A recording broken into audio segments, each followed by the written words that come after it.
What's up, guys? So today we are diving into this idea of how to build your personal brand without leaving your full-time job. But before we dive into it again, please do all the things like subscribe, etc.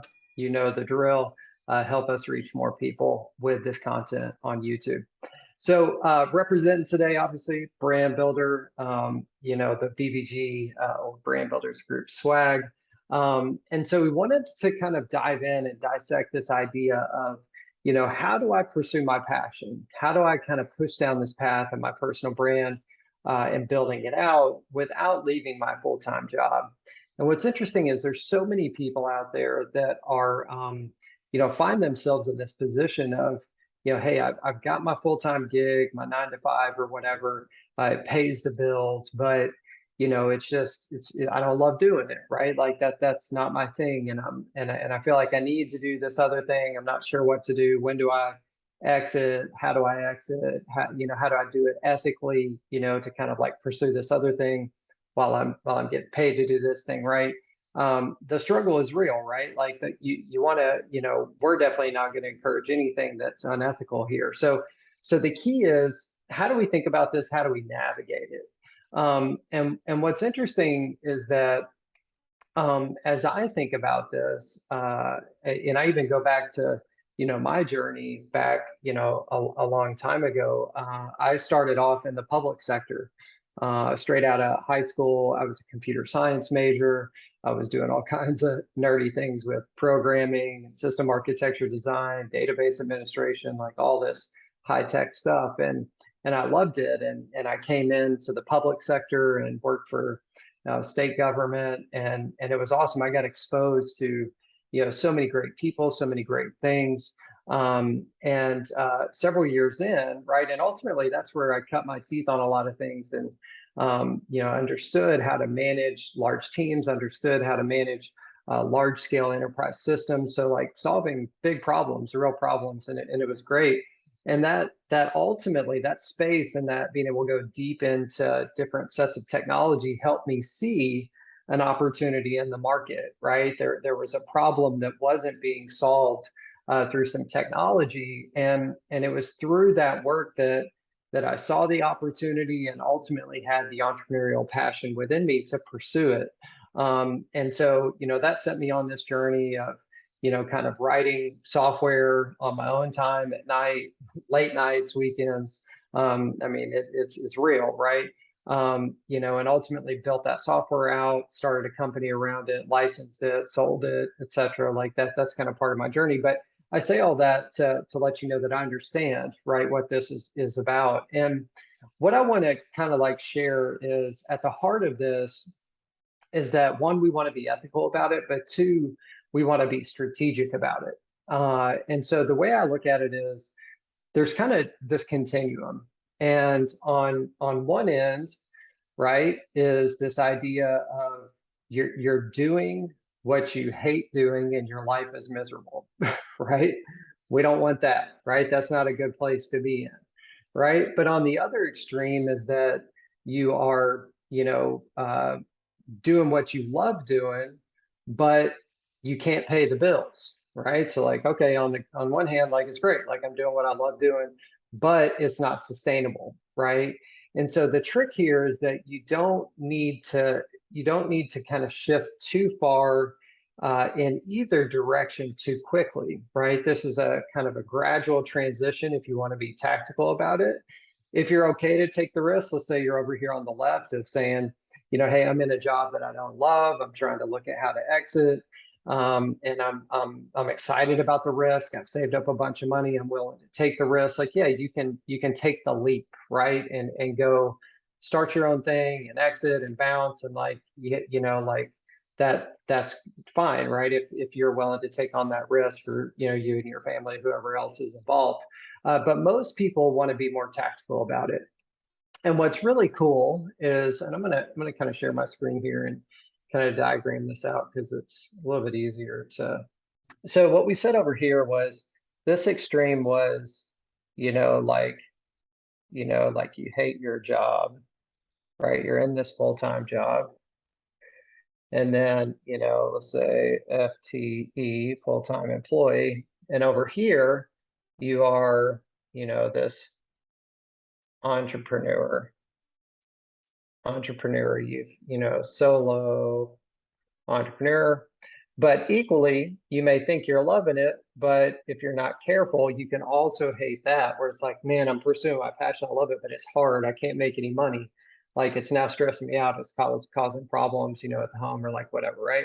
So you really don't want to be over here, and you don't want to be over here. So the reality is that it's kind of a gradual shift, right? You may be like over here in a job you're not crazy about. Like, how do we kind of gradually shift? And what's interesting is, at the heart of our, what we call our brand DNA helix, this is how we help clients figure out how to uniquely position themselves in the market, which is a fundamental first step to building your personal brand. Is what's unique about me? How do I leverage that to kind of get clear on how I'm going to position myself, and then use that positioning to differentiate myself from the competition and break through the noise and get traction, and then kind of get this thing off the ground. And so when we look at kind of at a high level what this is about, at the top, world needs, we say there's these 3 questions up here, 1, 2, 3, which we're not going to get into today. But there's these 3 questions we ask to help identify what the world needs you to be, right? They're willing to pay you money to solve these problems for them because you're good at it, right? But down here, we say, what you were designed to be, right? These are things that you love doing, you're passionate about, right? And so we can use this brand DNA helix to almost similarly represent the spectrum at the bottom. Is that if you shift too far up here, you may be making killer money, but you're hating it, right? That's kind of the equivalent of over here. If you shift too far down here, then you think you're living your best life over here, but you're not able to fund it, right? And so as we help clients figure out how we strategically kind of position you in the market, we understand this timeline that, hey, today, maybe you want to be down here, right? Or here, like doing what you love doing and you're making good money. But we got to be strategic about how to ease into it. And so what I would tell you today is that what's really cool is that this kind of role of personal branding. Just going to kind of erase this to see if we can't get a little more real estate here. This kind of idea of personal branding is not just unique to solopreneur businesses, right? And so what we would say is that if you find yourself over here, and let's say, hey, like there's this dividing line of, you're on your own, and you're in a company. And obviously you're over here as a full-time employee in a company. What we would tell you to do is, if you jump too quick, there's a lot of risk with that. So how do we ease in this direction and do it in a way that's actually bringing value to the business over here? So we'd say, what are some of these fundamentals of personal branding, right? It's like, all right, what are you great at? Who are you most passionate about serving? What can you help them with? How do we get you out there sharing more value add content to help those people? And then using that to ultimately drive awareness of you as somebody that knows what they're talking about, and helps you build trust with people. And then where are we sending them, if they're interested in taking the next steps?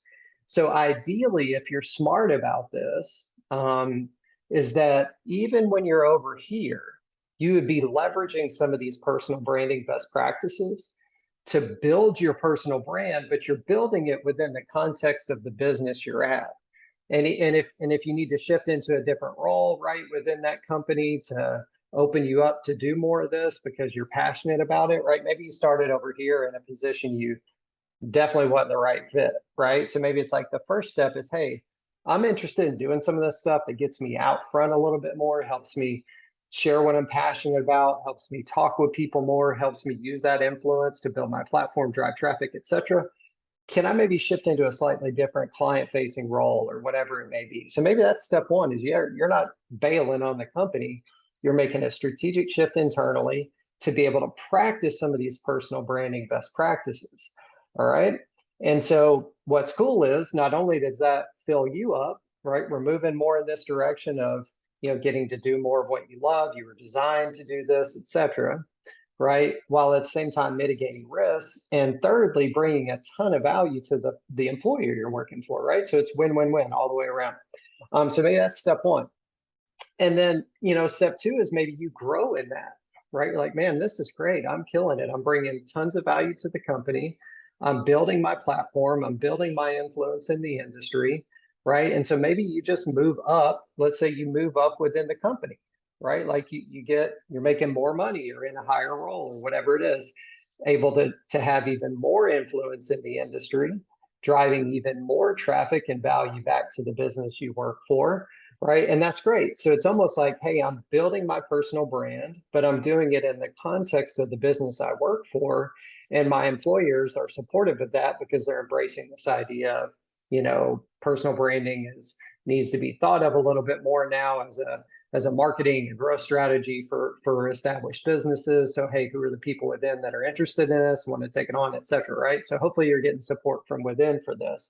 Otherwise, you're going to definitely bail at some point.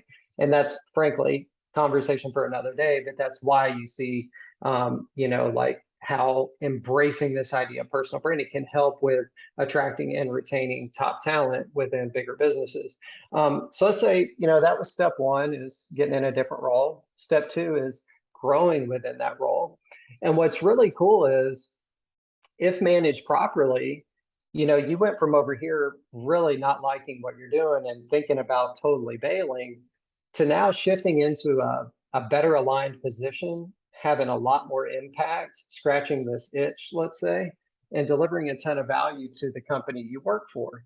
And maybe just through those adjustments, you no longer need to exit.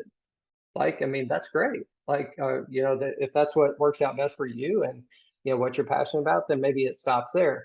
But if not, what's cool is through this work, you've built a platform, you've built an awareness of you as an expert in the industry, which makes it easier to take that leap over here and ultimately say, hey guys, I think now's the time for me to go ahead and make the move.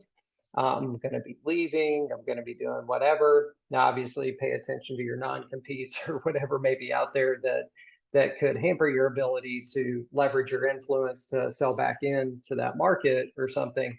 But barring any of that, you're in a much better position to leverage your influence, make a shift to starting your own business, and then using that influence to activate it and help grow that early stage company that you're starting up. So again, these are tactical steps that help you, kind of head down this path of personal branding, pursue what you're passionate about, but do it in a little more tactical way that not only helps you realize more fulfillment in the short term, but brings a lot of value to your employer. And then ultimately lets you kind of ease down this path. And, again, maybe you end up leaving, maybe you don't, but you're ultimately a lot more tactical about it along the way and kind of ultimately can avoid some of the big risks that can come with just taking this big leap off into the deep end of starting your own business, when you don't have a lot of foundation around it. So hope this was helpful. If it was, we'd love to hear your comments below. Please share this with others that may be thinking about like, hey, I'm not happy in my current job. Like, should I leave? Should I not? What should I do? Hopefully this helps them kind of make some strategic adjustments and do it in a way that kind of minimizes some of the risk associated with it.